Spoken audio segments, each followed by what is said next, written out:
Mrs. Hefner, please tell us something about the digital activities of your company. Well, Playboy has embraced digital from early on. First with television, which of course has gone digital, and then back in 1994 as the first national magazine in the U.S. to go up on the World Wide Web. And then about 6 years ago we launched into mobile, and we also have a channel on Sirius Radio. So we very much embrace the concept of Playboy as a multimedia digital brand. What's your opinion about brand extension in the digital world? I think it's imperative for magazines to consider themselves as brands and as content that has to live beyond its pages. And that starts with understanding what the brand should be in each medium, because people watch television differently than they read magazines, and they go to the web for different things than they go to a magazine for. But if the brand has a point of view and authority, then it can and should be extended.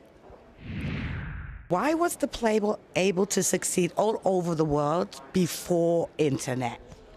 Well, I think Playboy was from the beginning a phenomenon, and the magazine concept that my father created back in 1953 proved to be universal in its appeal. And that mix of great journalism with celebrities and beautiful women and lifestyle and service is a really compelling mix, and I think that it crossed boundaries and borders.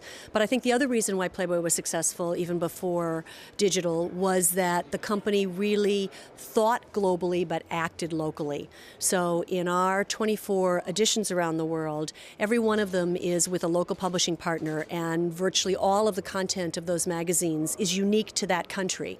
So while the format is consistent, the interview is with the sports figure or the politician of that country, and the fashion is local, and the celebrities are local, and I think that's really been critical for our success. What's digital success in your opinion?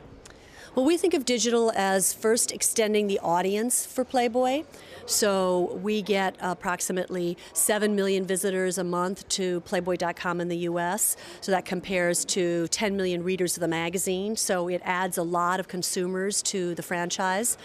Then, of course, we're looking for additional profits, and fortunately both online and mobile are profitable for the company. And then we want to also provide opportunities for advertisers. We know advertisers increasingly want to put money into online and increasingly even mobile, and we want to be there for them. So we're measuring growth in total ad sales between print and online, which last year went up 9%, and that's the way we try and measure. How digital are you, Mrs. Hefner?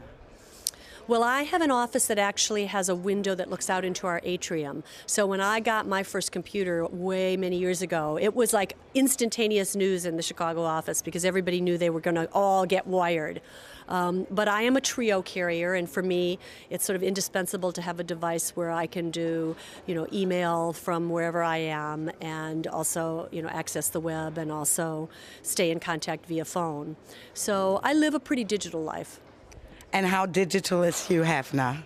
Actually, my father's remarkably digital for a man who's 82, because he early on got the whole idea of Playboy Online, is an active participant himself. One of our most popular features is Ask Hef Anything, and he records responses to the questions that our consumers want to ask him.